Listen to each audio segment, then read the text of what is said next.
আসসালামু আলাইকুম প্রিয় খামারি ভাই ও বন্ধুরা, দেশ এবং প্রবাস থেকে যে সকল ভাইরা এই ভিডিওটা দেখতেছেন সকলকে জানাচ্ছি আন্তরিক শুভেচ্ছা এবং অভিনন্দন। আজকে সাধারণত আলোচনা করব ছোট বাছুর, যেমন 25 থেকে 30 দিন বয়সের বাছুরে যে এক্সট্রা যত্ন করা লাগে সেই যত্ন এবং কী কী মেডিসিন খাওয়ালে বাছুর সুস্থ এবং সবল থাকে সেই ক্ষেত্রে আপনাদের একটু বিস্তারিত আলোচনা করব। সাধারণত আপনারা জানেন যে বাছুর পেট থেকেই কিন্তু কৃমি নিয়ে জন্মগ্রহণ করে আর কি। সেই ক্ষেত্রে কৃমিনাশক করাটা অতীব জরুরি। বাছুরকে আপনার 15 দিন এবং 20 দিনের মাথায় কিন্তু আপনার নিউট্রাকভেট সিরাপ যে আছে এই কৃমিনাশকটা প্রয়োগ করতে হবে, এবং সাথে এই যে জিঙ্কের বা জিঙ্ক বি 10 ml বা 5 ml করেও আপনারা ব্যবহার করতে পারেন। সেক্ষেত্রে হবে কি, রুচিটা ঠিক থাকবে, বাছুরটার হাড়ের গঠনটা মজবুত হবে। যেমন আপনার জিঙ্কে, যেমন এই দেখেন জিঙ্ক কেয়ার সলিউশন সঠিক দৈহিক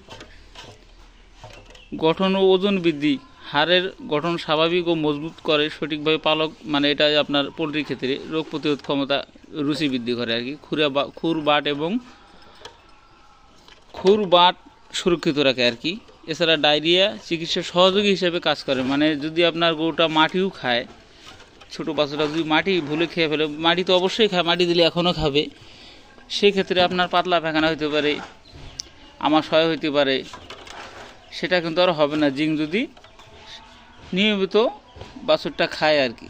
কৃমিনাশক করাটা অতীব জরুরি, কারণ আপনি যদি কৃমিনাশক না করেন এর পেটটাও ফুলে যাবে, দেখতেও উস্কো খুস্কো লাগবে, খারাপ লাগবে, যেহেতু এর বয়সটা এখন কিন্তু বাড়ন্ত।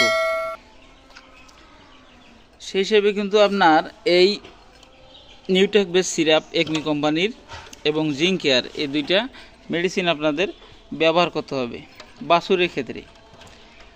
আর যেমন এই বাছুরটা বয়স এখন 25 দিন, হালকা দানা যাচ্ছে, খেতে চাচ্ছে আর কি, দিতে পারেন, হালকা স্যালাডভাবে দিতে পারেন, যেহেতু খাইতে চায় দিতে হবে। এই 25 দিন বয়সে বাছুরটা গ্রোথ দেখেন মাশাআল্লাহ কত সুন্দর।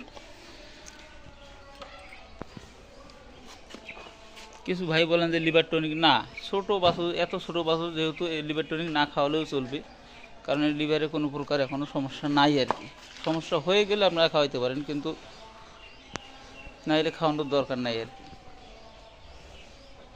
তবে এই মেডিসিন দুটো অতীব জরুরি ছোট বাছুরের ক্ষেত্রে আপনার সবসময়। আবার যখন এর বয়স আপনার 40 দিন বা না 60 দিন প্লাস হয়ে গেলে তখন আপনি কিন্তু ট্যাবলেট খাওয়াতে পারবেন। কিন্তু ঘটনা হয়েছে আপনার এই ছোটো বাছুরকে আপনার কিন্তু সিরাপই খাওয়াইতে হবে, কারণ সে এই লোডটা ধরে রাখতে পারবেন আর কি। সকলকে আবার শুভেচ্ছা জানিয়ে শেষ করছি। আসসালামু আলাইকুম।